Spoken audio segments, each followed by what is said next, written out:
Hello, very good morning. Welcome along to Ireland AM on Virgin Media 1. It's a very bright day out there this morning. Are you slimy about the shorts? No. The shorts. I wouldn't do that, would I? Where are you off to? Thinking I'm off to, the holidays, the Easter holidays. You know the way people are flying. Love it. Got his haircut as well. Now, from celebrity chefs, salacious scandals, to a secret service. There's lots in store between now and 10 a.m. That's when we're here until. Busy old new show. Haircut. Stateside, the storm closes in on Donald Trump as he becomes the first ex-president to face criminal charges. We are going to be discussing the very latest on that and what it means for his presidential campaign. That's coming up very shortly. Yes, there's audio with it now. Has children's sport become more about competition rather than participation? We talk about this a lot on the show, and we're going to be debating this later on this hour. If you want to get in contact, it's 0896 111 111. Yeah, absolutely. Do let us know what you think on that one. Plus, celebrity chef Dylan McGrath is on a mission to turn wannabe cooks into master chefs. He's going to be here after 8 to tell us about his secret service. And every time I've seen him on the TV recently with that gorgeous accent and he's wearing dark suits. Oh, James Bond. He's out James Bonding you, I'll tell you that much. Why you're all dressed up this morning? For Dylan, that's it. Bond that's what girl. I do. Alan, that's me and what Nick do you and think? Sue. Look at you going to Hey, be matching Alan. the pair of you. Double O what? You're always wearing blue. I should have realised that we'd be like the exact same. There we go. Now, well, from Dylan McGrath to Louise Lennox, if you've got a sweet tooth, we're making mini Easter cheesecakes. Sounds delicious. That's in the kitchen a little later on. Plus, one of our favourites, Mary Byrne, is going to be dropping by for chat and telling us about Menopause the Musical. Now, Deric is off in Offaly this morning to visit a monastery. Good morning, Deric. Any chance of a vow of silence? Yeah, well, chance to be a fine thing. Anyway, day 2 here from the heart of the Midlands. Welcome down here to Clonmacnoise in County Offaly. We had some heavy rain across the country last night, but that mixture of scattered showers and hazy sunshine out there now as we hit the hump of the week. But as you mentioned, now we're down here in the heart of the Midlands. Clonmacnoise is where we're at this morning. We're going to be paying a visit to one of the oldest monastic settlements here in the country, dating back to the 6th century, founded by Saint Kieran, and hosted a whole host of famous faces down through the years, including Pope John Paul II, and Meatloaf. Imagine that for a meeting. A bit of a rave here in the Midlands. Wow, it looks stunning, doesn't it? I wasn't expecting that about Clonmacnoise. Not the famous people. We're always spotting them on this. The paparazzi out there all the time. Awfully nice, it sure is this morning. Great stuff. We'll get you later on, Deric. Thanks very much. I know, desperate. Anyway, it's early in the morning. Time to get the first news of the morning. It's over to you, Anne O'Donnell. Thanks, Tommy. Good morning. Well, the former US President Donald Trump is in defiant form back in Florida, where he told supporters last night that his New York trial was an insult to America. Mr. Trump pleaded not guilty to 34 charges in a criminal case related to alleged hush money payments to bury allegations of extramarital affairs during his 2016 election run. A wave that will go down in history. There were huge crowds and heavy security as a stony-faced Donald Trump walked into a courtroom in New York, becoming the first former US president to face criminal charges. There, he pleaded not guilty to 34 felony counts of falsifying business records. Trump was accused of conspiring to undermine the 2016 presidential election with hush money payments designed to stifle claims that could hurt his candidacy. His attorney spoke after the arraignment. He's frustrated, he's upset, but I'll tell you what, he's motivated, and it's not going to stop him, and it's not going to slow him down. The 76-year-old immediately returned to Florida, where he delivered a defiant address to supporters in Mar-a-Lago. This fake case was brought only to interfere with the upcoming 2024 election, and it should be dropped immediately. It all marks an unprecedented moment in American democracy and is just one of the criminal probes into a man planning his third campaign for the White House. Hannah Murphy, Virgin Media News. The Garda Commissioner says Gardaí will pursue predators in the Defence Forces. Drew Harris has confirmed that a new national operation has been set up to receive complaints of rape and sexual assault from serving or retired Defence Force members. He said Gardaí are already investigating 26 allegations of abuse, some of which date back to the 1960s. We have to take into account that victims may have been victimised, attacked on a number of occasions, but we also have to take into account that there may be predators out there, and we want to make sure that if individuals are accused of multiple offences, that we gather all the evidence and report that to the DPP. So there is a need for national coordination in terms of addressing this issue. Up to 70 million people remain under a severe weather warning across the United States. It follows recent storm systems which tore through the area and 32 people lost their lives in. This latest severe weather warning is in place across large parts of the US. Nearly 70 million people are being warned of another wave of severe storm systems from Texas to Michigan, with the likelihood of more tornadoes. Many of the states at risk are still reeling from deadly tornadoes last week, including Arkansas. Little Rock in the state was badly damaged by a violent tornado on Friday. It left 32 people dead and dozens of others injured in the Midwest and South. The US President Joe Biden is pledging help from the federal government. Marie Mulcahy, Virgin Media News. Elsewhere last night, Republic of Ireland striker Evan Ferguson scored in Brighton's win at Brentford. Wins too for Leeds and Aston Villa. Bohemians manager Declan Devine says Shamrock Rovers' visit to Dalymount Park on Friday night is the fixture that everyone at the club looks for first. Bows head into Friday's Dublin derby, top of the league. Preparation already underway at Dalymount Park for one of the most anticipated Dublin derbies between Bohemians and Shamrock Rovers in recent years. And with Bows top of the league and 10 points clear of their Southside rivals, Friday night just can't come quick enough for those in Phibsborough. Obviously the games are coming thick and fast, but I think for everybody connected with the club, you always look at when Rovers are coming on the Dalymount, and the players are coming on there in great form. So it's one of those games that we're really itching for it to come ahead on Friday. But again, the fact the cameras are here, there's going to be another sellout crowd, just adds to the occasion, and we just want to make sure that we perform. A late goal from Bows last week at Sligo made it 6 wins from 7 so far, but it wasn't long after the final whistle went at the showgrounds before attention switched to Derby week. There's a little bit of a special feel throughout the week, you get that buzz. It's the first thing you're sort of thinking of, like after the Sligo game for me anyway. It was the sort of first thing I was thinking of when I woke up. And you get that buzz and it just sort of builds throughout the week, and obviously the fans and whatnot playing their part. So yeah, no, I'm excited. And although it may be Declan Devine's first experience of this game as manager, he knows exactly what it means to the fans. It's like every derby, it's bragging rights, it's your love and passion for the club, it's your biggest rivals, it's knowing that you get those rights. They go and they work it on a Monday and stick your chest out and smile at people that maybe support the other side. But again, we're going on there fully knowing that we want to send our supporters home away happy at the end of the night, but at the same time, there's a very difficult 90 minutes ahead. And a 90 minutes that might go a long way to defining what could be a very special season at Bohemians. Anne-Marie Keegan, Virgin Media Sport. And you can see Friday night's clash between Bohemians and Shamrock Rovers live on Virgin Media 2 from 7:30. Rory McIlroy says he feels he is as good, if not a better player than when he last won a major in 2014. McIlroy will look to win the only major he has failed to win when the Masters tees off tomorrow. One of the biggest 4 tournaments in the world, wherever you rank them is up to you, as we've seen this week. But it's a major championship. I've won 4 of them. I've been knocking on the door for that 5th one for a while. So, I feel like I'm, as good, if not better, a player as I was the last time I won a major championship. So, I'm feeling pretty good about it. That's your sport for now. We'll have more for you at 7:30. Now, what's the weather like out there this morning? Here's Deric. For car insurance, van insurance or home insurance, call the Quote Devil. Unless, of course, you've got money to burn.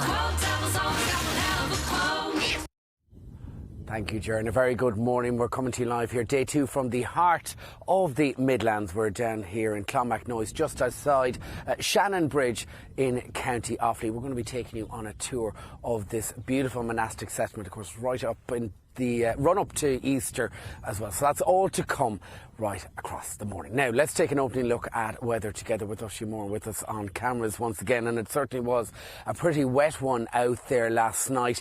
We saw plenty of showers, plenty of heavy rain crisscross the island. And out there at the moment, that bulk of that rain clearing out into the Irish Sea. And in behind it, we're seeing an improving picture out there this morning. Now, still plenty of scattered showers hitting parts of West Galway, Mayo, through parts of Cork, Kerry and into County Clare. And as you can see in the map there, parts of Donegal not escaping either. In fact, the heaviest of the rain out there this morning hitting through the northwest now in those light southwesterly breezes.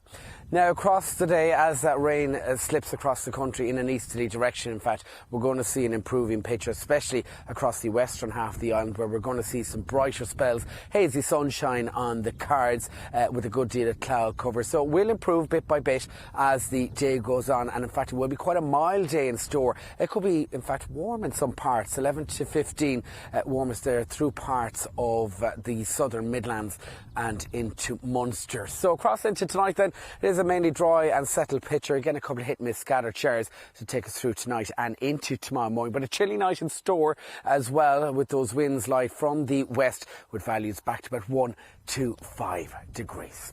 So that's how it's shaping up in a settled but cloudy Clonmacnoise here in County Offaly. We'll be back again live at 7:35.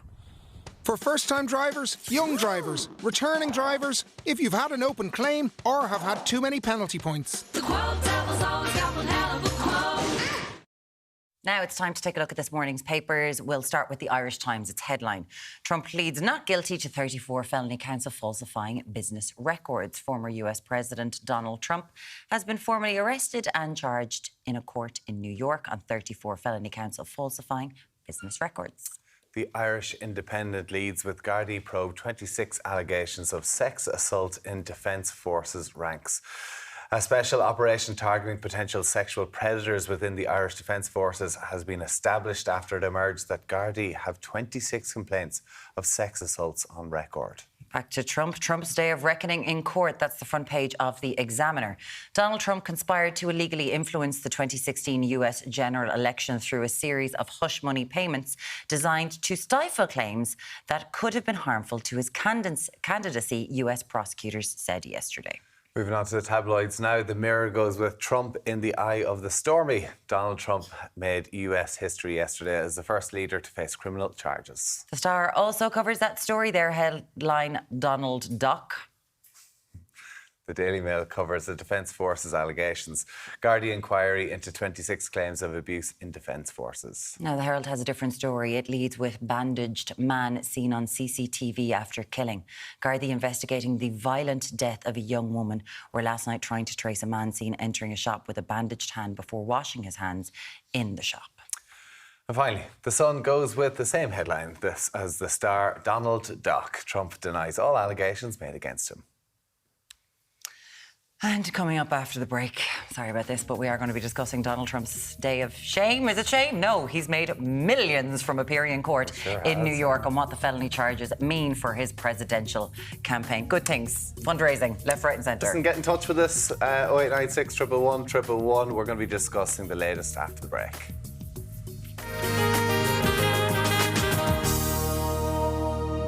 Now, Donald Trump's arraignment took place last night with the former president charged with 34 felony counts. Let's take a look at what Trump had to say outside his Mar-a-Lago club after returning from Manhattan. OK, actually, we don't have a clip of that, so let's move on. We've got Larry Donnelly, of course, with us, and Gina London. Good morning to discuss this. Great to have you both with us.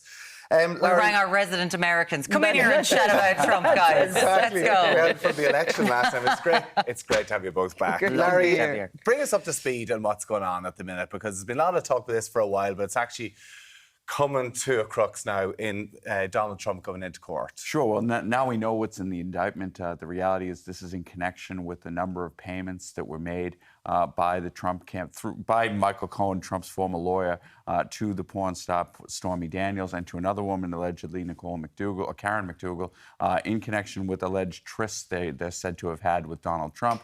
These payments were made in the context of the 2016 presidential campaign. We now know that the allegation is that this is false business records, false bookkeeping, and that is tied in with a federal campaign finance violation. So the theory of the case, in my view, is a rather complicated one, yet here we are. The president has been indicted and now arrested. So, Gina, of these 34 felony counts, there's also another one allegedly made to a doorman who said that Trump had gotten someone pregnant and he'd be able to bring this forward. And, of course, there's now audio attached to what was going on with Karen McDougal of Donald Trump allegedly saying, what have we got to pay to make this go away? Well, the Karen McDougal story, which is also connected to the Stormy Daniels story. She was a former Playboy model The whole as well. idea is this catch and kill idea. The idea that when you have people that are alleging affairs and they want to go to the press, and of course that press could potentially impede your election opportunities. This was what was happening. So the affairs were alleged years and years before he began to run and was the candidate then in 2016.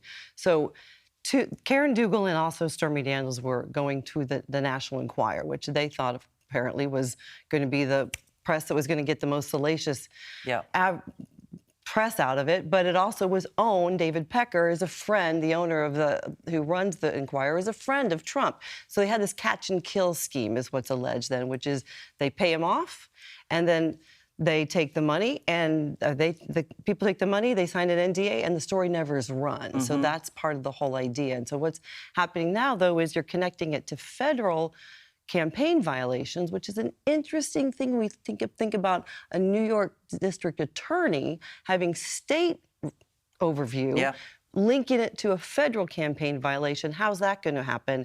So that's the question, because they caught and killed right around the time that this 2016 election was happening. 2 weeks before the election was when Stormy Daniels was coming forward, and that's when the audio tape and all of this type of things is coming forward saying, we need to put this down now because it's going to sink me in the polls. And so that's where you can say, okay, did it impact the campaign? And that's what we think the district attorney, Alvin Bragg, is about. Now, we're going to go into the discovery phase, where the defense will then be able to try to make a lot of different changes and see what is all part of those 34 counts. Okay, so paying hush money is not illegal, but it's the fact that it's not declared because it could impact him running for president before. So his former lawyer, Michael Cohen, has done 3 years for this. Is that right? That's right, yeah. Cohen has done 3 years. The reality is paying hush money is not illegal. Right. And what Donald Trump is going to say, that indeed there is a record that he allegedly tried to pay off Stormy Daniels in 2011. He's going to make the case, his lawyers will make the case, that this is not connected with the campaign, that he's been trying to make this stuff go away for a long time. Okay. That will be part of the defense. There are multiple aspects to this defense, and this is why I ultimately think this is not a very strong case. The reality is there's a statute of limitations issue. This has been tried before in the context of a Democratic presidential candidate, John Edwards. That case was dismissed fairly rapidly. So there's multiple elements here for Trump to do his favorite thing, which is delay, obfuscate, push it off. So is that what they want to do? Delay it's going to take months anyway, even if there were the wheels of justice move slowly in the United States, as you know. So this particular case is going to move slowly for all of the different objections and the delay strategies. I don't want to say tactics, because it is legal to make these moves from the defense to the prosecution.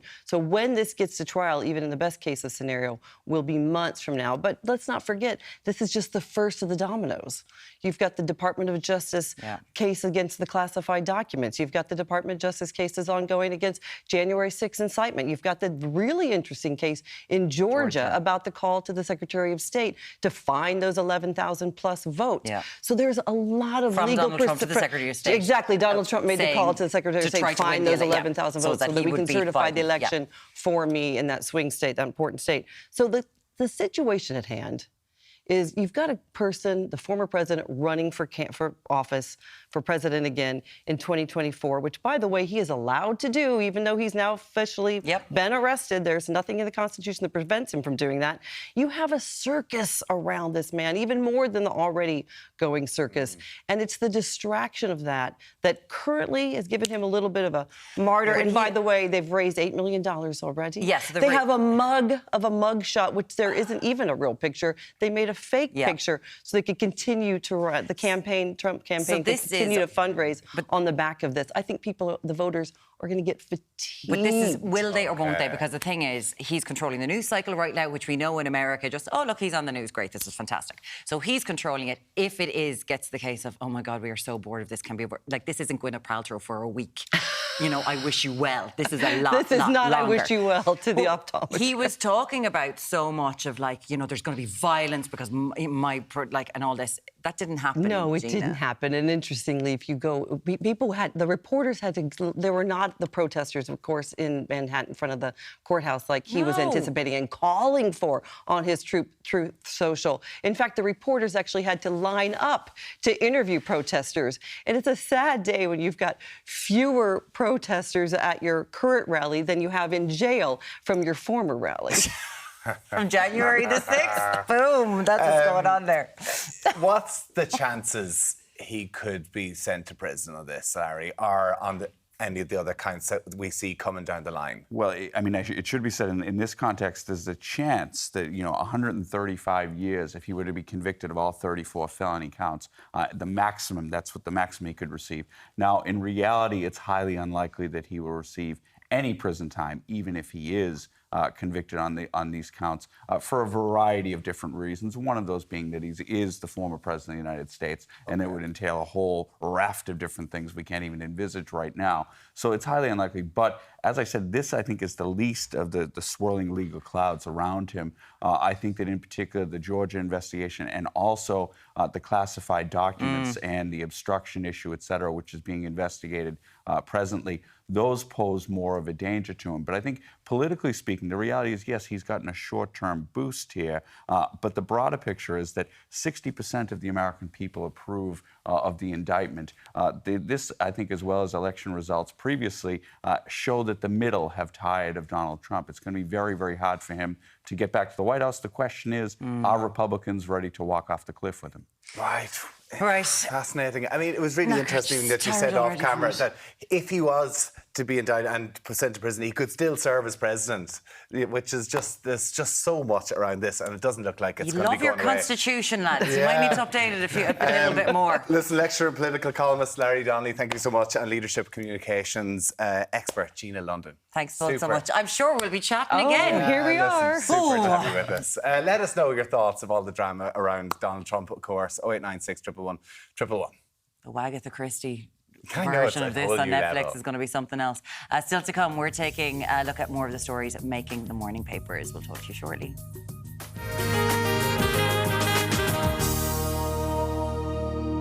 It's time for a closer look at the stories making this morning's news. We are joined by Jack Horgan Jones from the Irish Times. Good morning to Jack. And we are going to start with that story that Gardaí are to pursue predators in the Defence Forces. Yes, and it's a story that is unsurprisingly splashed across the front pages in nearly all the papers this morning. Drew Harris telling the AGSI conference in Galway yesterday that a specialist unit has been set up, actually already set up during the period of a year that the independent review group was looking at the claims or the allegations that were first made by the Women of Honour group. So it's already up and running. It's looking into more than 24 complaints by both serving and former members of the Defence Forces. So this is not just something that's current, it's something that is historical, going back in time as well. And I think that what we're seeing here is a kind of a step down the road of trying to reform the whole process of how the military examines and how non-military bodies reassert their authority over the military in the wake of those shameful and shocking allegations that came out in the IRG report that was published last week. And the fact is that it's not in the past past, the IRG report said that the army barely tolerates women, and this is currently ongoing. And for people who might think, well, you know, they've got to go into war zones, we're a peacekeeping force, first of all, when it comes to the Irish Army. But you've got to go in and have some empathy. And when you're dealing with women in other countries who might have been victims of rape themselves, you might need some women there to kind of help with that. And look, that gets to the core of the problem. You know, this is a cultural problem. It's a current problem. It's a problem that is perpetrated allegedly under the report by senior officers as well. So I think that this is part of this entire overhaul. And they're saying, Drew Harris yesterday, the Garda Commissioner, saying that he expects more people to come forward in the wake of the IRG. So that 26 number, it's definitely going to increase. It's almost certainly going to go up. And you do have, as I say, this process of civil or civilian authority being reasserted. And you see that partially in an external oversight group, plans for which are being brought to Cabinet today by Taoiseach Micheál Martin, who's also the Minister of Defence, trying to kind of get in under the bonnet of the culture of the Defence Forces and say, right, we have now diagnosed the problem. How do we move? How do we modernise? How do we move past this? And how do we get an armed services or a defence forces that is fit for purpose in every sense of the word? Well, and fit for purpose. And the great thing is that this investigation is taking place, and we are moving forward in it. And hopefully that will do some good. And another story here: the CSO finds that, as Myrne turns around, typical Irish home buyer now is 39 years of age. Yes, older and richer. That's the headline. Older and richer, but not not necessarily in the sense that everyone's getting richer. In the sense that you have to be wealthier now and older to fund the purchase of a home. So the comparison year for this, the period they're looking at, is 2010, which we should remember was the depths of the recession, up to 2021. Now, back in 2010, the median age of a first-time home buyer was 35, and their median income, so the middle point on the income scale of people who are buying homes, was 48,600. Now, incomes have increased over that period, over that 11-year period. Well, the incomes have only gone up by 25%, but the median income of a home buyer has gone up by 50%. So that gives you an idea of how the house price growth and the associated affordability issues. What's the median income now that you need? The median income is 25%. 25% more than 48,000. I'm not doing that so live on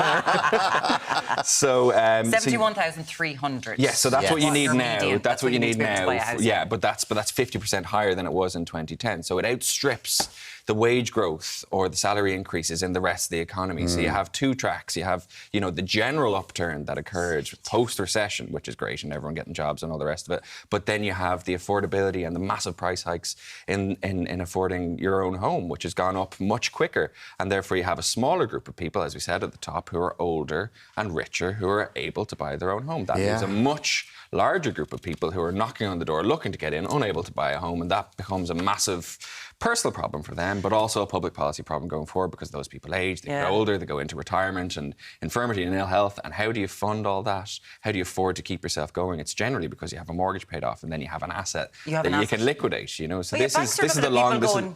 You're 39. I don't want to give you a mortgage for 25 years. You mad? Well, this is it. Yeah, exactly. So I mean, the older you get, the short, and this problem gets worse and worse. Right? So the older you get, the shorter term mortgage, the cheaper the home you can afford. The more marginalised, the more haphazard your kind of housing lifestyle becomes, and you just kind of get caught between these jaws. The mortgage it's very tough. We should all move to Longford. So Longford, with the region with the lowest median income of buyers, with a mortgage at 56,000.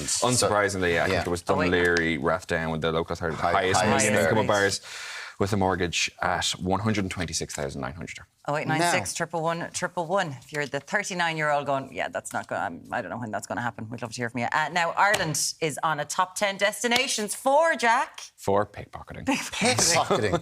We're number 9. It's not one of the good ones. No. It's not like best food, best ambience, cheapest, or best transport. It's a list drawn up by this crowd of travel insurance experts called Quote Zone, who seemingly have kind of trawled the TripAdvisor pages for all the European countries and looked for mentions of pickpocketing. And surprisingly, I think Ireland came in the top 10 at number 9, just behind Turkey and just ahead of Poland. I wasn't really aware that this was much of a thing. Certainly, like when I was, you know... But it's hardly a scientific way now if you're just trolling through TripAdvisor and sort of see who has actually... We always take it when TripAdvisor say, Ireland's the best place to visit. Yeah. So we love those things. We can't pick and choose. But I thought Spain at 6 would be much higher because everybody knows if you go to Barcelona and the Ramblas, you're pickpocketed. Yeah. It's world known. Yeah. Marseille and France. And like I suppose, and Rome, they were sort of saying places like the Colosseum and the Trevi Fountain in Rome are notorious. Tends to be places with, like, you know, sites that people can kind of go up at and get distracted by, whereas Dublin not necessarily has those. Dublin has lots to offer, don't get me wrong. Very pro-Dublin, but like, the Spire. Jack Horgan Jones is slagging Spire. That's exactly what just happened there. Yeah. Come here, let us know what you think about that, whether you have yourself, if it's happened to you in Ireland any pickpockets, or somewhere else. We'd love to hear from you. 0896 111 111. Jack. Phone stolen or whatever. Yeah, exactly. All the time. Jack Horgan Jones. Thank you. From the Irish Times, thank you so much for joining us. Yeah, I had my phone still out of my hand, actually, going along the quays in Dublin. Did you? Okay. Did you? Not exactly pickpocket. Now, Tommy, sorry, have you ever had anything... Thank you, Jack. Tommy, have you ever had anything stolen?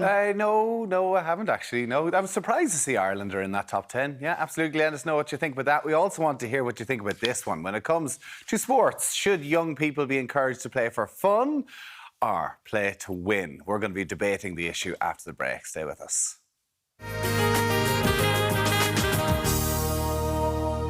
This is a big topic we see discussed all the time. Does your child enjoy meeting friends and socialising when playing sport, or do they feel that it is pressure to win at all costs? Joining us now to discuss if children's sport has become too competitive, we've got child psychologist Colman Noctor and former Dublin GAA player Paddy Andrews, who also coaches the under-14s and 15s with Dublin. And 16s. And 16. Oh, Gina, you couldn't step away that much, could you? That was it. Couldn't get rid of me. What do you make of it? You're right in the thick of it. And for children, has it become too competitive rather than enjoying the sport? We were chatting about this off air. I think there's a difference between kids starting out playing sport, and not just GAA, any sport, at 5 or 6 years of age, where it is about the kind of participation, the social aspect of it, and how they develop in their sport. But when they get to, I would say, mid-teens, that's when there does become a split between kind of the social playing, and then at that age group it does probably 3 or 4% move into elite environments. You know, the development squads in inter-county and GAA start at under 14, under 15. Soccer representation starts for Ireland at under 15. The junior cup competitions in rugby. There is a difference at that age, but I think the balance between 5 or 6 years of age up to, say, 13, it needs to be about, do the kids enjoy doing it? If they don't, there's a responsibility on 2 cohorts of people, either the coaches or the parents. And they create the environment. And if there's pressure on children, and we're saying this, that you have to win at 7 or 8 or 9 years of age, they're not going to enjoy it. No. They'll stop playing altogether, and they'll probably start resenting the sport and probably the parents as well. It's such a responsibility. What do you think, Colman, on this? Yeah, I mean, I think there has to be an elite pathway for children who want that, but there's different types of children. So you have ego-driven children who want to win, they're ambitious, that's important to them. Then you've task-driven children who just want to get better. It's not about, you know, and then you've the social. But most children play sport to meet their friends and to have fun. They don't go to win. If you told an 11-year-old, you're definitely going to lose this match today, do you still want to go and play? They'll still want to go and play because it's the game, not about the winning.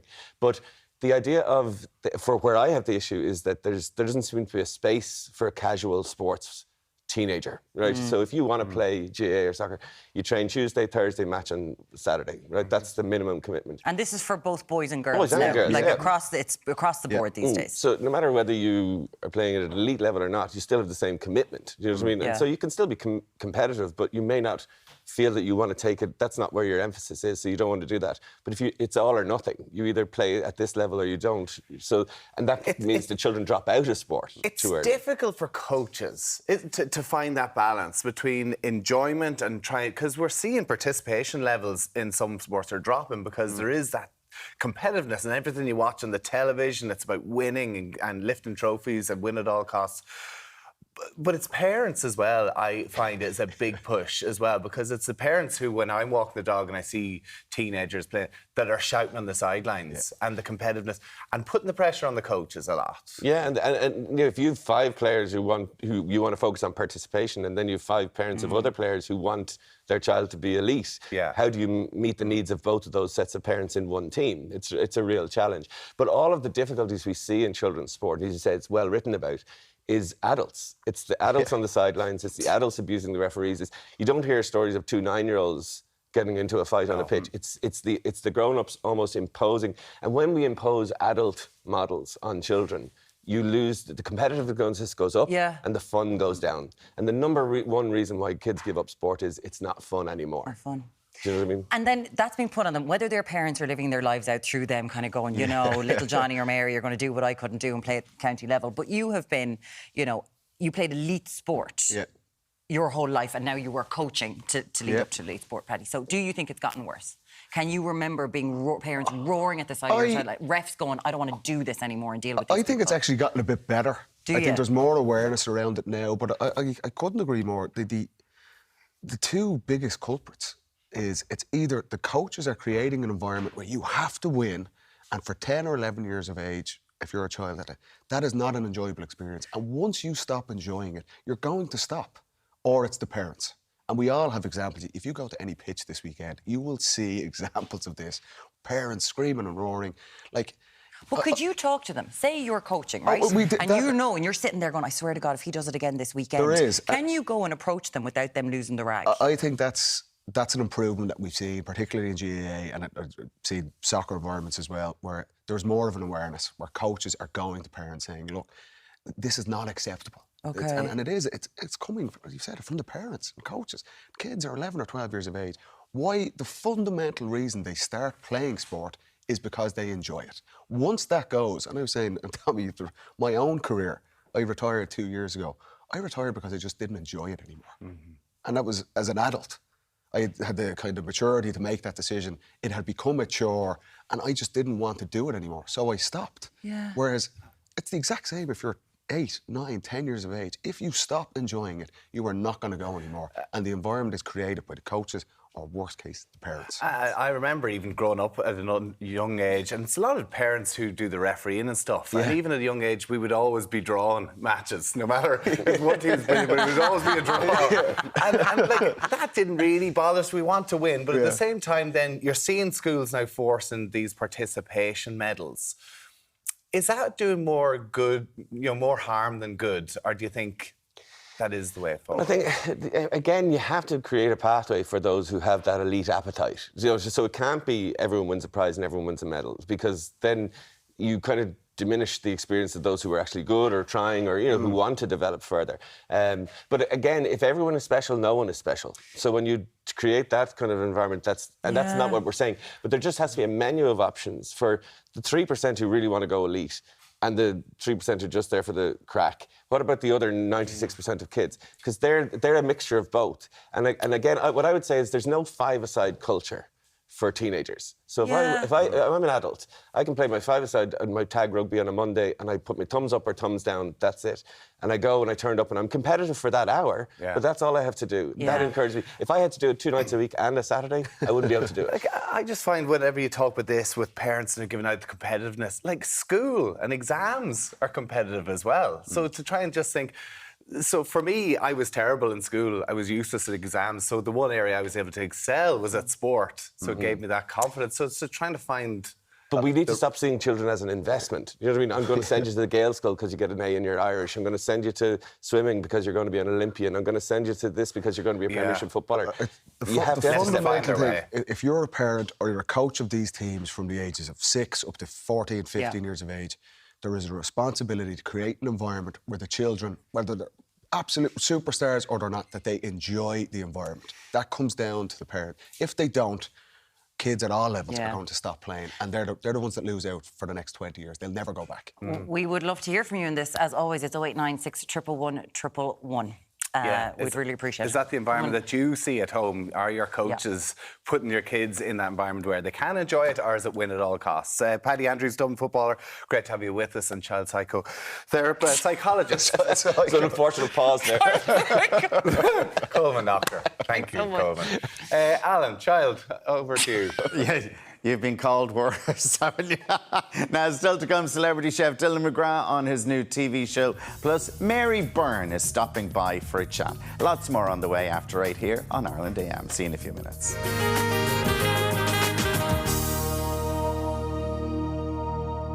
With that is obviously all over the papers at the minute, Donald Trump, but also we were discussing from an article in the paper, I think Jennifer Horgan wrote it about Horgan about kids sports. It should be about participation and fun as opposed to competitiveness. And Tim has said, we encourage our kids to enjoy the game, but we find the coaches sometimes put huge pressure to win on the kids. My son started under 16s football and I got anxious watching because the coaches and parents were all shouting, it is no fun anymore. Do you see that if you're going to matches or football matches or younger people, that it is too much pressure on them? Yeah, like it is. It's a fine line, and I think it comes to a stage, particularly up until the age of 12 and 13, that it should 100% be about fun. Yeah. Like that's what sport is being you with your mates and learning and practicing and enjoying it. But then there does come a time then when there are going to be players who are that more elite level who want to progress. So it's trying to find that balance. Yeah, I just wonder if there was as much emphasis, we'll say, for all children doing, we'll say, sport and drama, right? Because some people are good at other things and it's a nice way to express yourself. Sport is a way to express yourself. Drama is a way to express yourself. And it really brings people together, kind of going, OK, we'll do both of these things in conjunction rather. Because sport it does take that away. And I just think it's, like, we always did a play and everyone got involved in secondary school and really lost the run of themselves to being like, the jocks really getting into it. And it brought everyone kind of together. Everyone comes along to your night and applauds you, and even if you're crap, they say, you were brilliant in your show. On the sports, where they're shouting at you, going, get the ball, sort of... No, I know, but that's why it's kind of a competitive way, because obviously the better people at drama will get the better spots, but also to be inclusive. Yeah. Just to kind of a softer side of things. I don't know. Sure, the rubbish ones will get the part where they just stand there like a cloud. Exactly. I don't think they're going to really enjoy that. But they still get to play. The rubbish people don't even get on the pitch when it comes to sport. A big issue I find is that if you're under 14 and a really good under 12 player gets brought up and he's getting picked ahead of an under 14 who might not be at that level. So it's a tough one. Pat says she was coaching an under 13 team 3 years ago, and the lead mentor was all about winning, only picking stronger lads. When challenged on this, he said that, the younger lads will get their play, will get their turn when they get a bit older. So these were only under 13s and all about winning, and that was the most important thing. It's a tough one, and it was really interesting to hear Paddy Andrews talk about that and how in the GA they're really trying to make a big emphasis to make it as fun as they can. Yeah. But at the end of the day, it is sport, and when it gets that level, it is going to be competitive. Anyone want to hold up their hands and be like, I'm the parent who loses the rag on the side of the pitch, and why it is that happens to you? Like, we'd love to talk to you. 0896 111 111 or hear from you. If you have a parent who sees their kid could potentially play in the Premier League in football or could represent Ireland, but that's very few. You want to push I know, them. But that's very few, Tommy. But if you get parents going, come on, ref, that was unfair, and all that type of thing. Listen, I've seen it, Al, and it's hard. Yeah. It's really difficult. Listen, I'd love to hear from refs as well who have given up. Even growing up as well as a kid. They do. They get bullied out of it. Yeah, so thank you for all of your messages, and we'll get to more in just a little while. After the break, celebrity chef Dylan McGrath is going to be here to tell us about his crippling back pain and how it inspired his new TV show. See you back here after the break.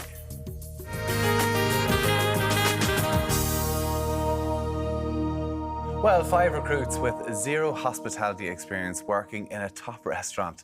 What could possibly go wrong? Sure, it's going to be totally fine. We had a great time, didn't we? No, we weren't late. Dylan McGrath's Secret Service proves that anyone can be successful if given the right opportunity. Let's take a look. It's quite a task to prepare a lobster. You need to have a steely spirit. They're moving. They're moving. We will only cook them if they're moving.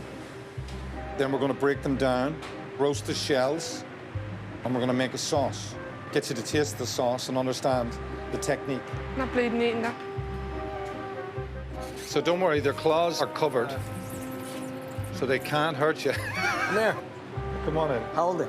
Stephen, put down. You have to hold the food and get the feel of it. I don't need to hold it. I'll cook on it. Hold it. You're all right. I'll hold it when it's not moving.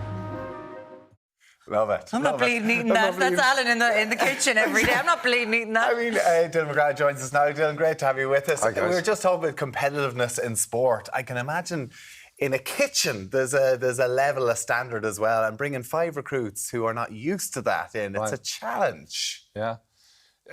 Kitchens are very competitive.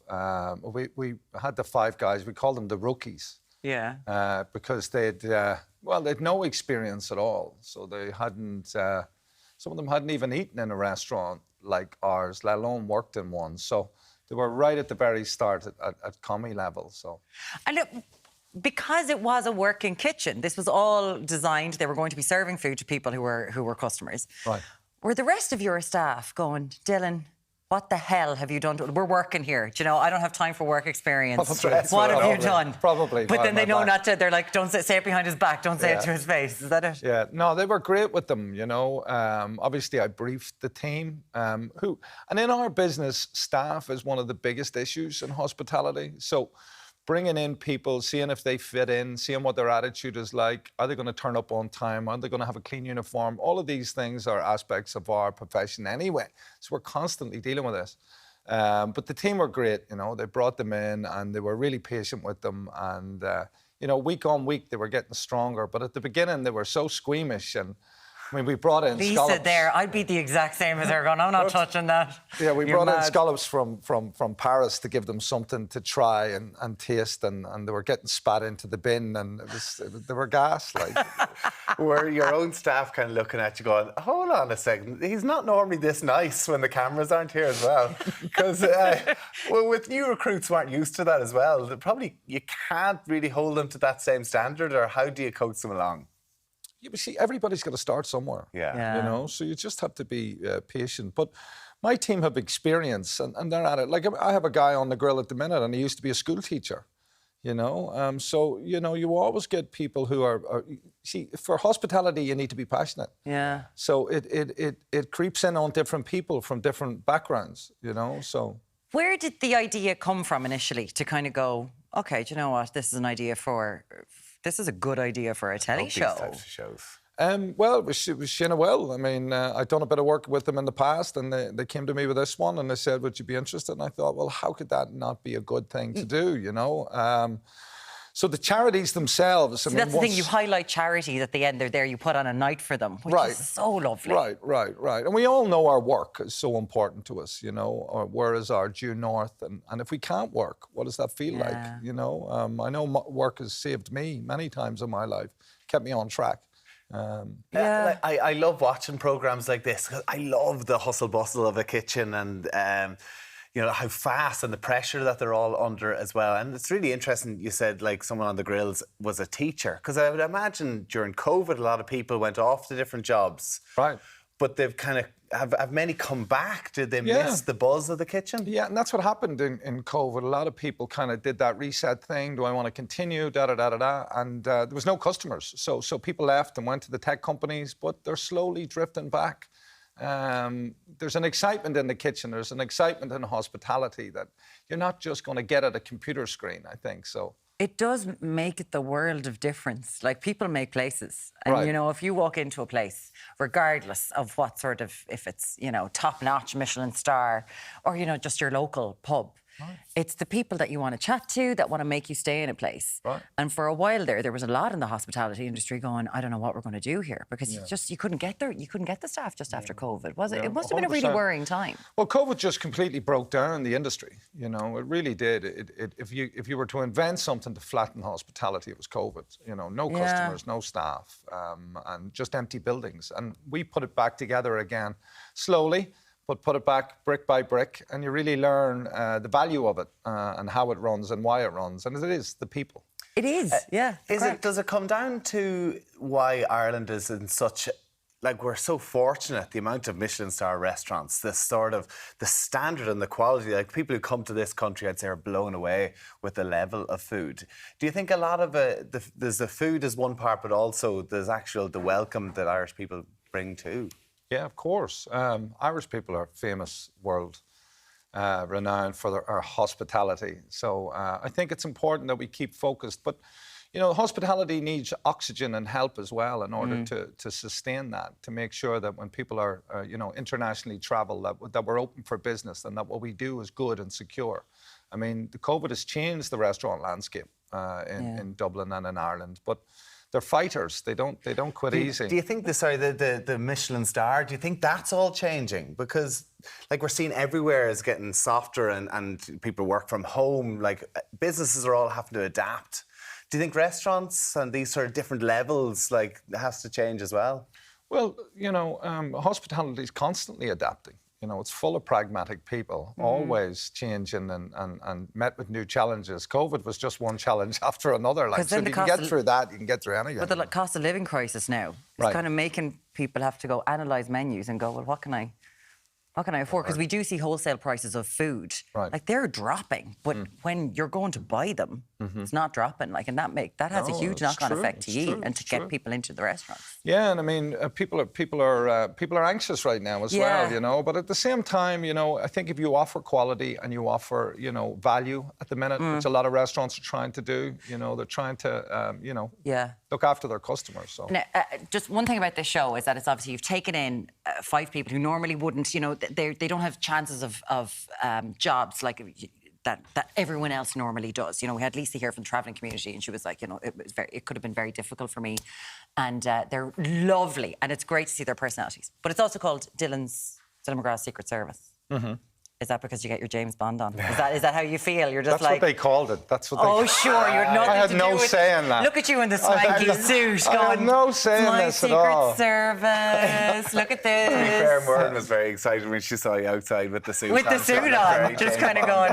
I mean, come on, you like doing stuff. You're making me blush here. You're making me blush. You consciously made an effort to not know their backgrounds and not know much about them. Was there a reason for that? Just take them at face value. You know, I think the producer was trying to explore, you know, and rightly so, the prejudice that we have, you know, and we meet people and we all do it. I know I do it. I weigh people up. I judge, can they do it? Will they do it? You know, are they going to be able to fit in? Are they not? So we all do that in our different professions.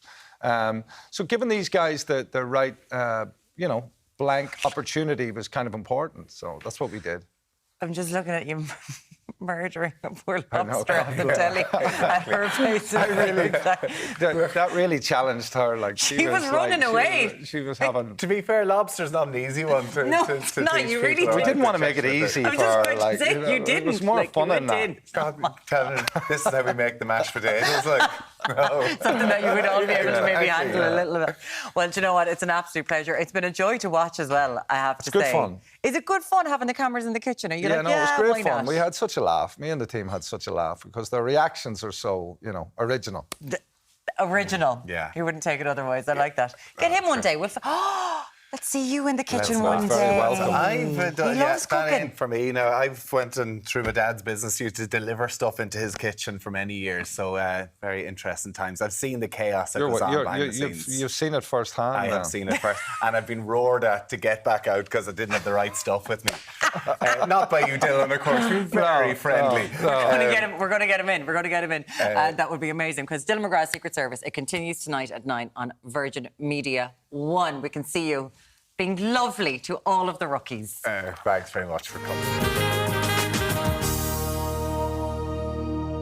Thanks for staying with us. Now, this morning, Deric is at one of the most important early Christian sites in Europe. Did you know that, Tommy? What are we doing sending Deric there? Well, we're going to find out. Deric, tell us more. Yes, guys, I'm surrounded by all the Holy Joes here this morning. You're going to love what we have for you this Wednesday. In fact, we're down here at one of the oldest monastic sites here in the country, Clonmacnoise, down in County Offaly. Patrick Carton is with us. Good morning to you, Patrick. How are you doing? Are you well? I'm great. Top of the morning. Top of the morning to you. Patrick, tell us about the site here that we're on. This is a monastic settlement founded by St. Kieran in mid-6th century.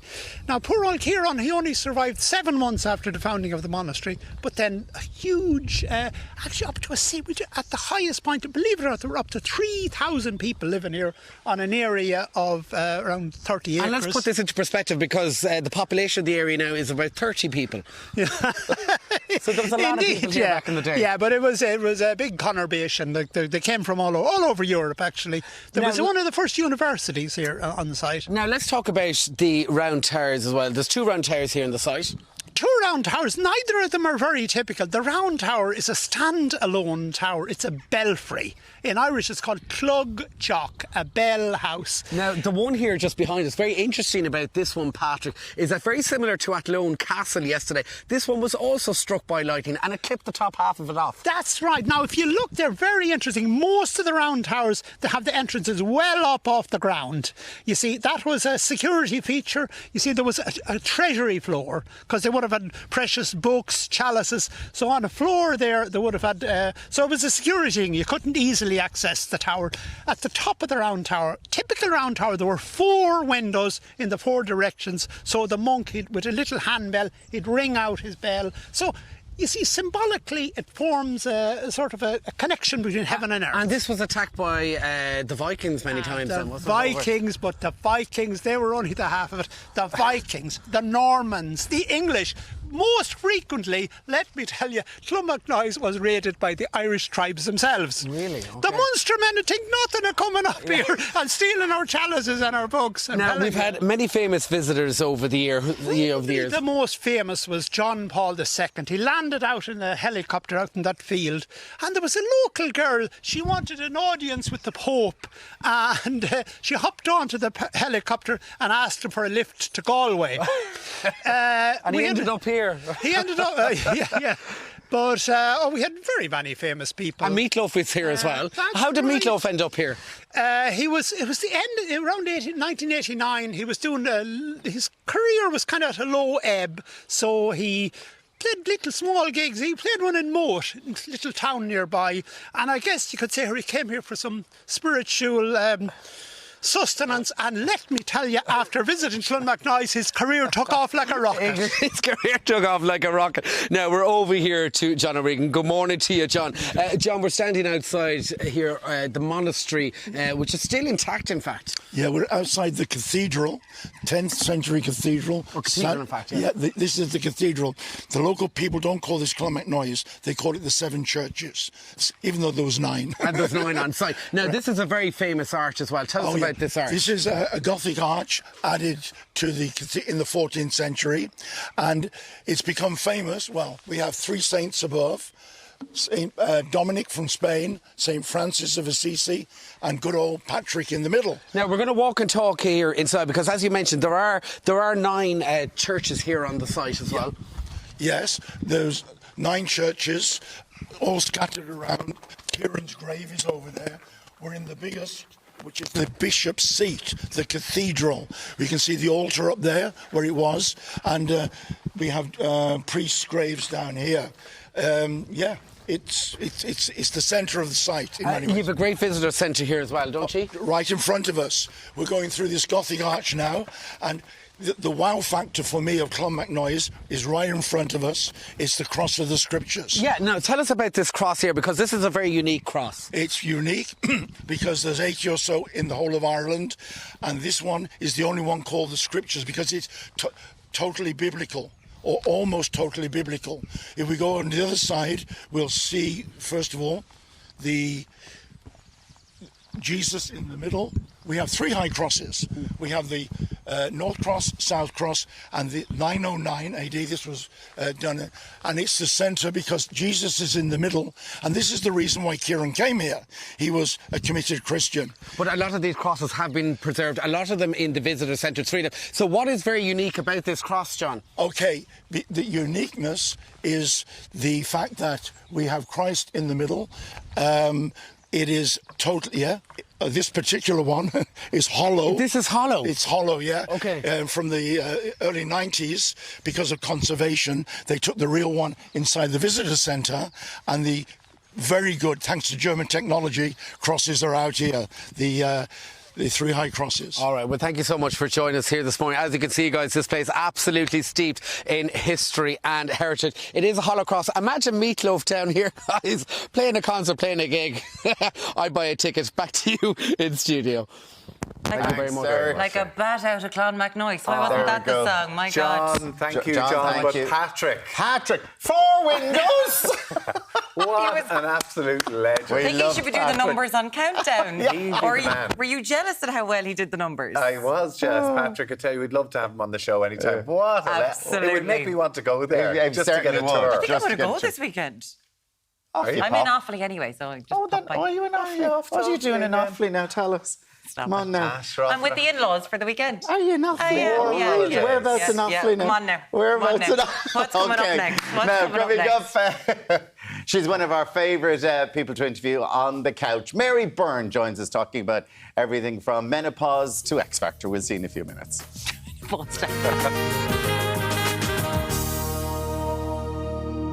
So staying with us now, our next guest skyrocketed to fame 13 years ago in the X Factor and since then has performed all over the UK and Ireland. We can only be talking about the one and only Mary Byrne. Hello, Good darling. morning. How Good are morning. you? Now, I have to see if you're okay. I am fine. I'm still traumatised by the accident. You had a crash. We This did. was when you were in the UK. You were travelling around on tour. We were heading to the next venue and we're driving along the motorway. I was fast asleep, sitting with me back at the very back of the bus to the driver, seatbelt on, fast asleep, in a lovely, lovely world of my own when all of a sudden my world turned upside down because the whole front of the bus came in. I was kind of forward, but not too much because I had the seatbelt. The girls in front of me came flying towards me. One of the girls had a leg up on the table. Wear a seatbelt on, God love her. And her whole muscle in the back of her leg is all pushed up and it's all torn. That's how bad it was. We don't know how the driver survived because when you see the photographs of the bus, his airbag didn't even go off, which is probably a good thing because sometimes that can explode as well. Oh, my God. Yeah, the driver in front was trying to avoid a deer. Yeah. And broke suddenly, and then your bus went into the back. Went right into the back, and the whole of the bus crashed up. So you were all taken to hospital. We had 2 ambulances. We had a lot of policemen and loads of fire brigade men, which were quite nice. But we were all taken in the ambulance to hospital and X-rayed and the whole lot. And some of us didn't come back. One girl didn't come back. She was very bad with the leg and the whole lot. A week later, we came back. But you came back on tour a week later after that. And it was very scary because we were in the bus and every big truck that passes by, well, for me, every big bus, because I was sitting at the window, you're kind of sitting there going, oh my God, you know, and it's silly because you know that the accident, it was an accident, but you're still sitting there thinking, is it going to happen again? The trauma of his lung, and we can still see your arm there bandaged. Whatever way when I was asleep in the back of the bus, whatever way when the bus hit, wherever it hit, I put my hand out to save myself, and I think I damaged all the nerves here and up along here because I keep getting pins and needles here all the time as well.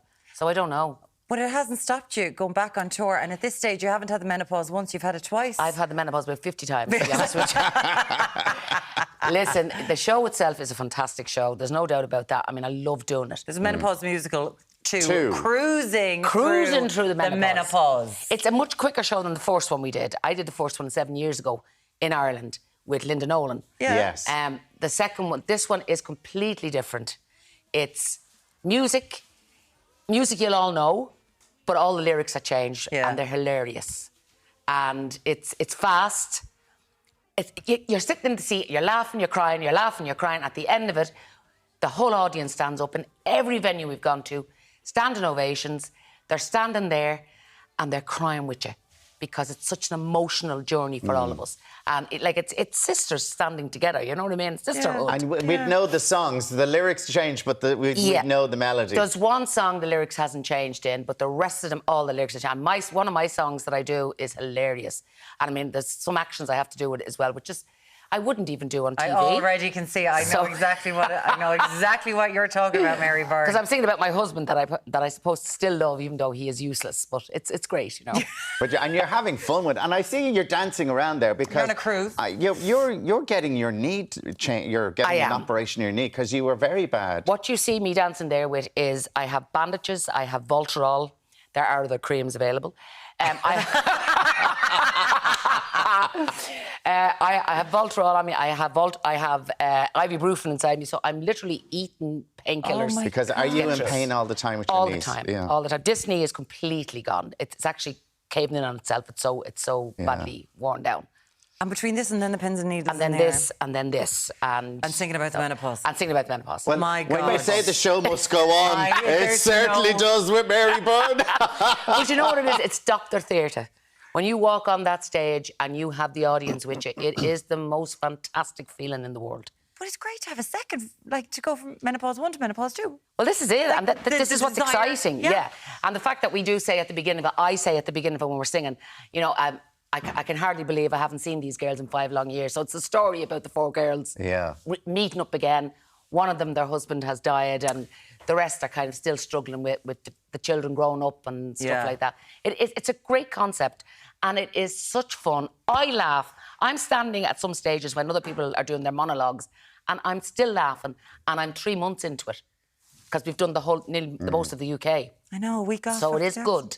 It is good. And when we say, like, X Factor, like, you exploded in Ireland and in the UK, but I don't think you even realised that you'd still be working as much as you are 13 years later. No, I didn't even think I'd get to as far as I got on the X Factor. That's the first thing. 13 years later, I am now 63, and I'm walking. I'm not walking. I'm driving all over the UK, standing in some of the most beautiful theatres. And now I'm coming to the Gaiety on the 6th to the 20th. I just have to get that in, get your tickets. May, yes. 6th to 20th of May. Yeah, and then we have Galway, we've Wexford. Galway, Castlebar, Drogheda. Good man yourself. There we go. It's all down here. MenopauseIreland.com. And let me tell you, we are more than surprised at the fact that in the UK so far, more men are coming with their wives, and you see them in the audience. It's the funny thing, right? So you're on stage and you're doing your bits and pieces and you're saying, you know, brain fog or hot flushes or whatever. And next while you see the outfit going like that. And she's going, well, now you know. That's a big argument. I'm not making it up. But they are coming in their grooves now, whatever. Whatever it is. It's early morning. MenopauseIreland.com is where you can find it. Menopause Musical 2, cruising through their menopause tours all around Ireland, going to be in the Gaiety from the 16th to the 20th of May. Mary Byrne, thank you so much. Thank you very much. Despite everything that's gone on. Good to be back. It's good to be here. Good to see you. Thank you. Loads more still to come in Ireland DM. Stay with us. We'll see you in a few minutes.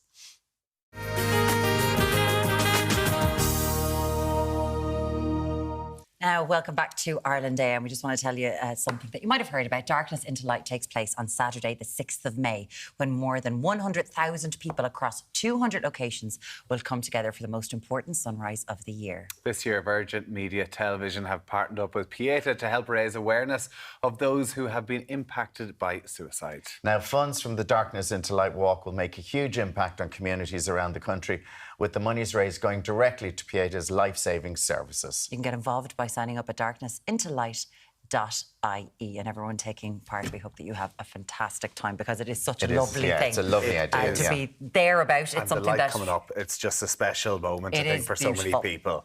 Now, we were talking earlier on something that you were very interested in, Tommy, and it is the competitiveness on sideline when it comes to children's sport and what it means and what it does. And whether it should be there. And loads of people have gotten in contact about it. Yeah, and we were talking about, like, shouting at the sidelines, but Joseph said, well, sometimes if you listen to what parents are shouting on the sidelines, you'll hear encouragement.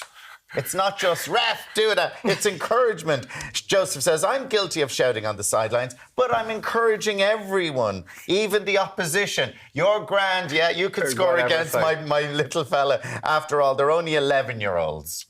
Pull your finger out, Alan. There you go. Kick that ball right. Is that encouragement? Is it? You're not running fast. Run faster. Run faster. Do it better. What about this one? Non-competitive games are the answer. We should have non-competitive games up to the age of under 18. So it should be all about development of the children and not winning trophies. What's a non-competitive game mean? So that nobody wins. But then, like, I don't agree with that either. I don't agree with that. You've got people on inter-county teams at 18. Do you know what I mean? And listen, some kids, we're seeing sport as such a lift around this country, and Ireland punch well above their weight on a world scale. So whatever we're doing in this country seems to be working. Oh, totally. But it is the problem. It's for those children who love to be involved in sport, but obviously aren't getting picked on the teams. And this is an interesting one from Gemma. Parents are desperate to find something their kids can be great at, and the pressure in society is nuts. If parents and coaches could put it in perspective and remember the point of team sports, especially at a young age, is to instill a healthy, fun lifestyle. And I think that's a big thing, is that it's actually parents are putting the pressure on the kids. Oh, will they be good at that? Or will they be good at that? But actually, you should be just encouraging them to go out there and enjoy it. Try everything. And yeah, trying to tell him it's not the question when they come, well, did you win? Well, sure, look, Oh, it'll yeah. be great. Did when you there's- have fun? Yeah. When Was there's it a no- good day? But sure, when there's no referees left because they've been bullied off the pitch Big because time. they don't want to do it anymore. So what do you make of the races where everybody gets a medal? No, I don't think that's right either. Listen, I was totally against that until I now have You a were kids. 6-year-old. Yeah. And, in If her she- and she went had sports day and she was so nervous. And I was thinking, I hope she just gets a medal. You know what I mean? And like you do see, and then they didn't. They gave out medals to the first, second and third. And I did feel it was a bit harsh, but at the same time, like it's a life. Well, it teaches you're them to win learning, and to yeah. lose, you know, and you'll deal There's going to be with- disappointments. There's going to be disappointments. Yeah. It's the same as school. It's the same.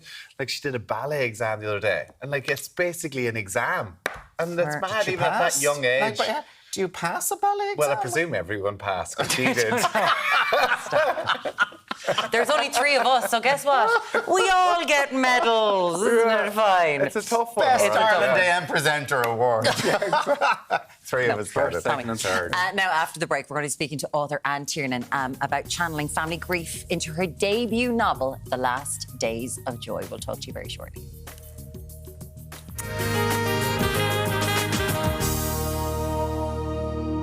It's great to have you back. Our next guest has just released her debut novel, The Last Days of Joy, which was inspired by a family tragedy. Author Anne Tiernan, you were very much welcome to the show. How are you? Great, and it's so lovely to be here. It is lovely fantastic to to have have you here because you're home, you're on a whirlwind tour about this because you live in New Zealand. And then everyone were talking about the day for this to come out of you. Can you tell us about The Last Days of Joy, your very first book? Yeah, so it's the story of Joy, who is an Irish immigrant living in New Zealand. And she's in her 60s. And she attempts suicide. And she suffers a catastrophic injury. And she hovers between life and death. And her 3 children come to her bedside.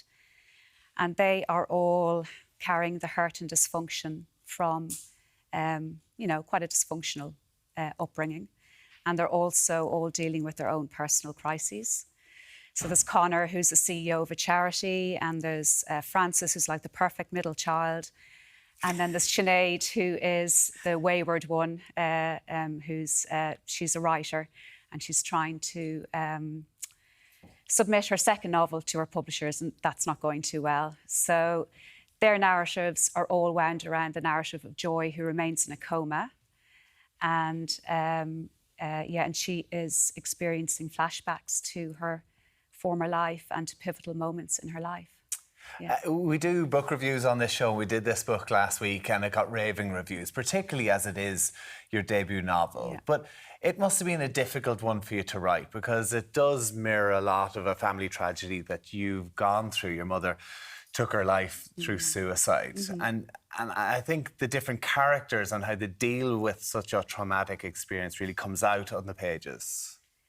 Yeah, so I didn't really want to write a book about suicide. Like I had this image in my head of a woman in a coma, and but I'd no idea how she got there.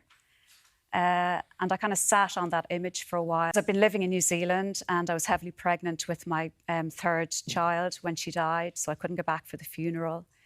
And You had to watch, like so many people, during COVID I know, when things happened, I you know. had to watch your mum's funeral. I know, I was sitting looking at the computer. I had my 2-day-old baby in one hand and actually a glass of wine in the other. And it was the middle of summer in New Zealand and it was wintertime over here. Yeah. And I was looking at, everybody in their winter coats and I was having this postpartum night sweat. And it was just so removed from what I was experiencing. Yeah.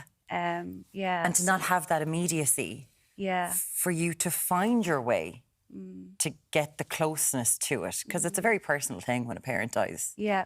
You know, Yeah. and how you deal with it. Yeah.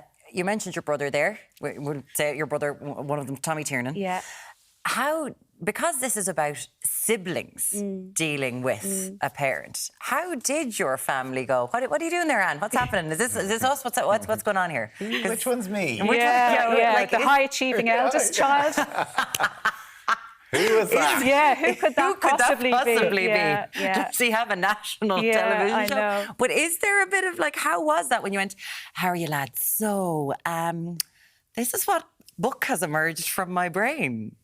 Do you know, they were the ones that encouraged me to write in the first Amazing. place. And like Tommy especially was the one who said, look, just write it. And my sister, she read the first 20 pages and, you know, I ran everything by her and, you know, she told me to carry on. And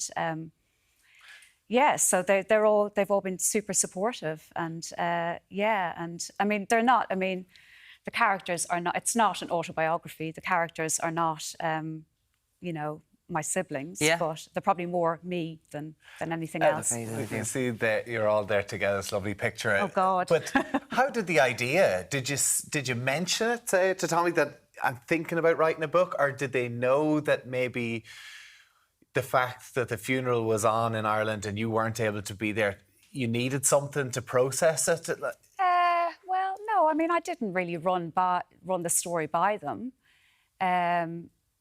But they were, you know, they just said, write whatever you like. Go and for it. there was no kind of sense of there's nothing that we can't talk about or, so. And is there an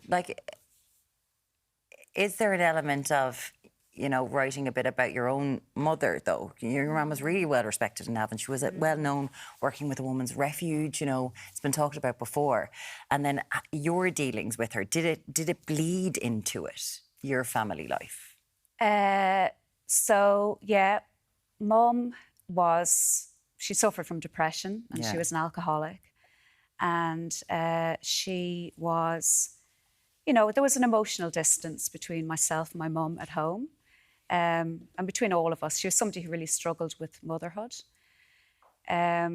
So although I gave Joy a very different narrative, and purposely a very different narrative to my mother's, definitely there is part of, you know, Joy is somebody who struggles with motherhood too. So there's definitely parts of that, Yeah. And your dad is still around as well. And difficult times, I'm sure, but, you know, a real loving father as well. Like, is he kind of the glue that kept you all together? Yeah, I think in a way, Dad was the one who, I think if you had two parents that were, you know, emotionally distant, it would be incredibly difficult. So, no, Dad has always been a very present, loving father, and he's still, you know, very supportive of me in the book, and so. And you're that family member, I think loads of people have them, the one that runs away. I didn't mean to move to the other side of the world, but I'm not coming back, lads. Yeah, well, it was an accident, you know. How you end up in New Zealand? Well, when I say an accident, I was working in ACC Bank and I met Matt, my husband, and he said, listen, Darrell, my visa's about to expire, so I'm going to go back, and do you want to come? And I said, OK, I'll go for a year. And a few months in, I discovered I was pregnant. So that kind of threw us for 6. And it was too hard to make any other decisions then. So we just said, OK, let's just stay here. And that was nearly 20 years ago. So wow, there I still am. Yeah. And I mean, you see, of the 3 kids, so are they Irish supporters or New Zealand Here we supporters? go. Here's the thing, situation. Tommy, suddenly they're supporting Ireland a bit more than they used to. I wonder why. Yeah, funny that. Yeah. So the youngest plays rugby, and I think it would have always have been his dream to play for the All Blacks, but I think all of a sudden... He might have a chance to play for Ireland. I know. Well, I don't know. He might have more of a chance to play for New Zealand at this stage. You never know. Yeah. I just know, but it's like people who go, oh, we head over, we'll check out a Tiernan there. Yeah, play it in New Zealand. Let's make sure we get Imagine that. Rope him in. Rope him in and see where it's going. You were doing a flying tour over here in Ireland with bringing your debut novel, The Last Days of Joy, and then starts all over again in New Zealand. Yeah. At home. Yeah, I know. So your 2 homes. I know, 2 homes. Like sometimes I say, sometimes I feel like I have 2 homes, and sometimes I feel like I don't fit into either one. Like it's a funny thing being an emigrant. You know, it's Do you still have those people going, Harriet, I've got my son's finished college, he's going over to New Zealand. Any chance you've got a bed for a few Well, I would weeks? love that. Oh, there we go. It's open. So anybody who comes to New Zealand, please just look me The up. problem with coming back home here, though, is you're always travelling with a suitcase as well, which I'm sure is tricky. But listen, I'm sure it's just nice to be home and catch up It's with lovely, everybody. and it's so lovely to see everybody And with do such this sort of stuff as well. a good news story as well with this incredible book as well. Thank you so much. It's an absolute pleasure to have you with us, Anne. Thank you so So much. nice. Now, Thank you. Debut and novel. congratulations. It's out now. Amazing reviews. Huge congratulations on this book. There's lots more still to come on Ireland Day, and we'll see you back here shortly.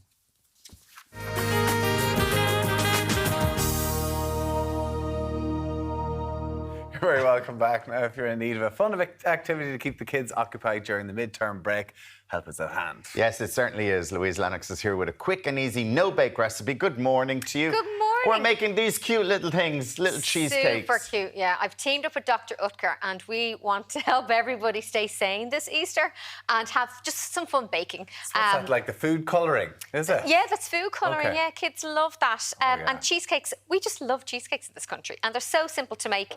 So I've got some melted butter here and bashed up biscuit crumbs, and you just mix them together. And So they're just the digestive biscuits that you mash up. They are just, yeah. But you could use any biscuits. You can use like chocolate chips, you can use ginger nut, you can use the oaty ones. Like it's a preference of taste. Shortbread are actually lovely. It's my favourite bit. Same as my husband. He'll like eat around a packet of them in tea. I just think it's weird. I'd actually scrape off the cheesy bit and just eat the biscuits at the bottom. And you need a nice amount of biscuit to a cheesecake as well. I think that's really important. Big time. So I have these little cupcake molds here, cupcake muffin tins, but you have to make sure... Are they plastic or they're silicone, because you're going to freeze these. But if you don't have silicone at home, what you can do is you can line these with the paper cases. Oh, yes. And you can freeze them and then unmold them. You'll have just a little bit more decorative edging around the side, but it works out perfectly well. I call it my MacGyver style cooking. So don't feel you have to go out and buy these if you don't have them at hand. But they are these were I think around €4 to buy, and they last for a very long And you know what, time. if you're baking and you're going to make lots of things, they're probably worth They the come in investment. so handy, yeah. Do you always freeze cheesecake?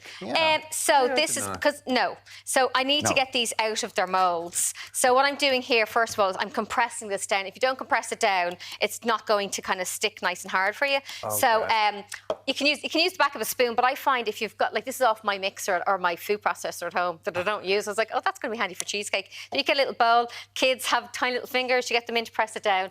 Keep them occupied for ages. So I put those in the fridge or the freezer just to harden. Fridge, it's like 15, 20 minutes. Because there's butter in it, I Fast. suppose, so yeah. The butter, yes, sets it. Okay. And then what I have here is cream cheese. So all you do, this is so fast. I timed myself to make this last night. Now, when I'm not talking, I can make this in 1 minute. So cream cheese, nice and soft, and then in goes some sugar. You can use granulated or you can use caster sugar. Okay. And then I'm going to put in some vanilla and then just give it another mix around. And then the next part of this is you do need to set it with something. So what I have here is some gelatine. So this is just a basic science baking thing you need to do. So if you're getting a packet of gelatine, whether it's powdered gelatine or gelatine sheets, you do not put it straight into your mixture because it's not going to set. You need to activate the gelatine. So you need to soak it. When I was in college, we used to call this sponging gelatine. And all you do is you shake it. But I have a little tip here. So don't dump it all in, because if you dump it all in, what's going to happen to the gelatine is can form little pockets of air and it's not going to dissolve properly for you. And then you get little strands of gelatine as it actually sets. So you just take your time and just do little sprinkles here. In how much water is that? So that's 50 mils of water to a packet of gelatine. And then it's just going to... 50 mils of water in that little thing? Yeah. And you keep going until you've got that... Yeah, and then does it set as you're doing it? Look at this, like totally set. See that? So is that as you were doing it, it sets so that takes like 5 minutes to set, to absorb the water, and then you melt it in the microwave. But the trick is, don't over melt it. So don't put it in for a minute or two, because if you over melt it, you're actually going to affect the gelatine part of it and it won't set. So is this because I've made cheesecake before and you take it out of the tin, it all falls apart? Because you didn't put gelatin in it. Well, yeah, because you look at these, like they're perfectly formed. And I was kind of wondering, how do you keep them like that? So it's the gelatin. Gelatine sets it. If it's baked, you don't put gelatin in it, you put eggs and you cook it in the oven and that sets it. And then I just added in some double cream and that's your cheesecake made. So this is as an alternative to cheese? Well, no, because that's cream cheese in that. That's Philadelphia, yeah. It's like egg I meant. Exactly, yeah. Egg, and that's going to set it. So that's just whipped around there. I've put in... No, I'm getting confused. You're not confused. You're learning. You're learning. Exactly. You're doing yourself. You're doing He's all excited about the gelatin. I'm going to get you to do a little bit of work for me because you're all going to pick a colour. So we're going to colour it up here. Kids love colours and it's fun and it's Eastery and it's springtime. Alan, what's your favourite colour? Choose a colour. What do we do? Oh, let's go with the green. Okay, so you're going to put a splodge of cream or green into this? Green in your cream, yeah. And then I'm going to get you. What colour do you want to do? They're already open. Okay. They're already done. Oh, you need to give me one back as well. Sorry. I'll take the orange one. So you just put in as much as you like to colour it. I just use this bowl. And kids find this, like my son used to eat anything green, and I started putting green colouring in his porridge to show him that like not all green is going to kill you. And that's how he got into eating then spinach. True story. Really? Through so that? Yeah, so what you're doing is you're breaking down colours for kids, and it's fun. So how did that brilliant work? Now, have you ever filled a piping bag before, lads? No. Okay. We're going to have a Blue Peter moment. It could go drastically Could be good or disaster, terribly right. wrong. Okay. I'm going to speed on. So what you do here is you can either get a piping bag and pipe them in, or you can spoon it in. This is Alan. It's live TV, so don't judge yourself on perfection. I'm saying, like, even the way you... But you got piping bags. You'll be amazed. Now, after you fill the moulds there, you put it in the fridge for around 2 hours to set. You have to set the gelatine and then you freeze it. How much do I put in? Just till it's all covered, and then you're going to layer it up. Yeah. So a little layer down the bottom. A little layer. And then how do I flatten it down, though? With a little spoon. I love your attention to detail, Tommy. Are you this good at home now? He's very competitive. It's very competitive. Here. So good, isn't it? Put one on top of the green there, Tommy. So put one on top of the green so we layer it. the trick to these little cheesecakes, you're asking how I got out. So what you do is you then once they're set after around 2 hours, you put them in the freezer just for around 30 minutes to pop them out, and that's why you use those, because they pop out, and then you just let them defrost. Now, I have to tell you about these. So, desserts is all about garnish. So, Dr. Utker brought out a new product range this Easter, and it is all gorgeous and colourful. Kind of matches my dress. So, they've little Easter sprinkles here, which kids all love, but this is what I love chocolate. And the great thing about this is, so when I worked in restaurants, you could charge as much you want for dessert, depending on how fancy they looked. And they've got, true story, Alan. So, they've got little Easter eggs here. Here, like go on. 12 quid. Do a little garnish yourself. I have to say though, we did find out who stole the cheesecake. It was Alan. It was me, in sorry. the kitchen with the spoon. I came in earlier on with a cup of tea and I went for it. But they're lovely and light. Well. And the great thing about that is you can make them in advance. You can leave them in the freezer and then just take them out the morning that you're going to serve them, so they're going to stay nice and fresh.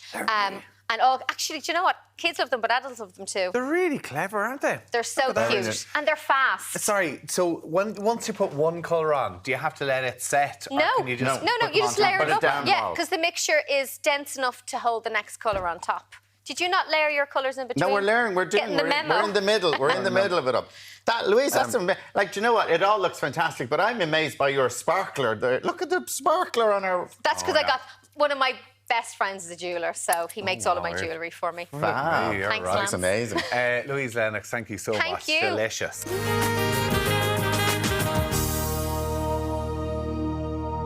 Now, welcome back. With the Easter weekend ahead of us, we're getting, well, do we have a little drink over Easter? Some of us might, some of us mightn't. But if you do want a little drink over Easter... I'm having fun. Sorry, I went off on a tangent there. Michelle Lawler from the Nude Wine Company is here with us. He's like, Christmas or Easter, what do we do? Alan's going to have a glass of wine. So, Easter time, Doesn't have to be Easter. Easter Sunday lunch is a huge one. Yeah, it is. People have people around, it's like Christmas family. dinner, yeah. It is, and it's actually a great excuse to meet up for a positive reason. You know, have everyone around on Easter Sunday. So I have, before the table blows over, we'll try some wine, I think. Oh, right. Okay. Because it is, I suppose, if you're having, traditionally, if you're not, you know, vegan or vegetarian, you'd be having lamb. Lamb, absolutely. So we have a red wine to go with lamb. We have a white wine, just a nice crisp glass of Pinot Grigio. If you want to have a try it on the far left. So this is your one, Alan. All right, Jess, sorry. And you're that one, Mary. So What's this is Pinot Grigio. So it's an organic Pinot Grigio. And I've never done a Pinot Grigio on the TV before, because I always feel like it's a bit wet and alcoholic. You know, it's a light style. What do you mean wet and alcoholic? Pinot Grigio is typically very light, and people drink it because it's so light. Wet and alcoholic. Is wine solid in tea? Like, what's happening? What's going on? So this is a much more fruity style, rich pear fruit, really juicy. It's lovely, isn't it? I'm not sure about that. Do you not like it? I quite like that. I think it's gorgeous. Yeah. It's just Do you know what much I think richer. it is? I think I'm still having the cheesecake. Oh, are you? Yeah, so there you so go. Pinot Grigio doesn't go with No, cheesecake. It really doesn't. So it's an organic Pinot Grigio, a little bit more premium, but it's because it's so weighty and rich.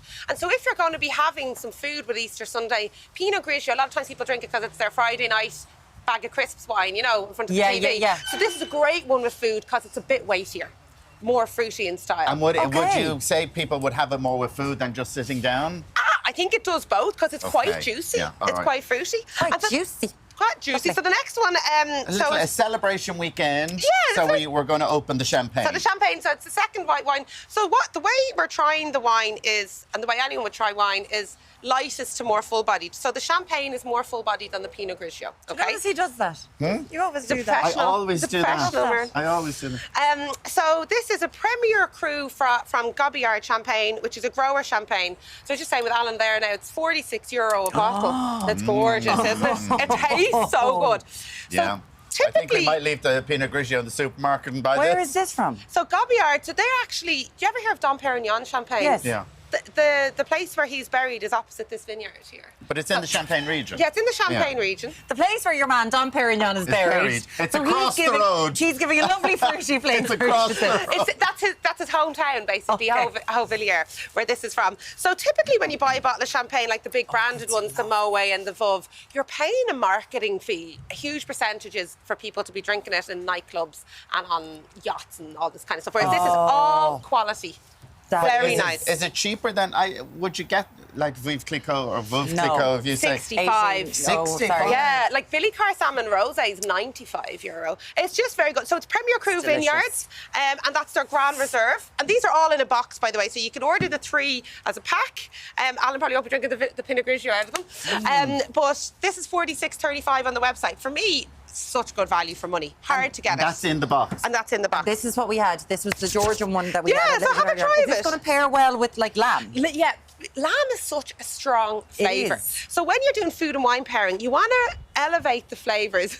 You'd be blown away. So if a food is a really strong flavour, the wine should be a strong flavour as well. A little bit of oak. There's a bit of oak in that. So oak works Smells really well. lovely. So it's... So you were saying That this is from makes Georgia, sense. the country Georgia, which we were saying we've never heard of wines from Georgia They before. found some evidence that they've been making wine there for 8,000 years. And Wow. they make a style of wine from Georgia called orange wine. Now, we don't have any here today. And it's actually created a huge wave. So it's kind of, I suppose, they're trendsetters because they're doing things they did 8,000 years ago, like a really traditional method. Gotcha. So People this love is that. the red. No, I tried that and I was like, wow, it's so good. So you get there's a little bit of oak, instant gratification, pure fruit I have flavours, to but say, it's strong. I tried that It's earlier on. strong, yeah, Trying it it is again very there strong. now, I've really liked it. It's gorgeous. It's like it's a different We flavour had a wine after my cup of tasting on tea. Friday night. Was the winner of the whole night. It's lovely. Really? Yeah, It's lovely. because it's and it's again, it'll pair really well with strong foods. We missed Lamb. that invitation to the wine tasting. Sorry, there. next time. It obviously got lost We've in got the something flow. non-alcoholic. So non-alcoholic, and so this is champagne method. This particular one, so it's light Riesling, and it's made in the Prosecco style. A little bit of sugar. It's kind of peachy and Oh, apricotty. very it's lovely. And like for that wine, especially if you want to have something for anyone who's not drinking, you can also make a cocktail out of it. Put some strawberries or raspberries. Hello. You'd want to How are put you? something in it, really, wouldn't you? It's very Pour sweet. you? Thank Which one do you want? I think going you'll go with Georgia. the red. I Yeah, go you like Georgia. it. Can tell he's going Why with the red. The whole thing is value for money at every price point. That's $22.95. It tastes a lot Lovely. more than that.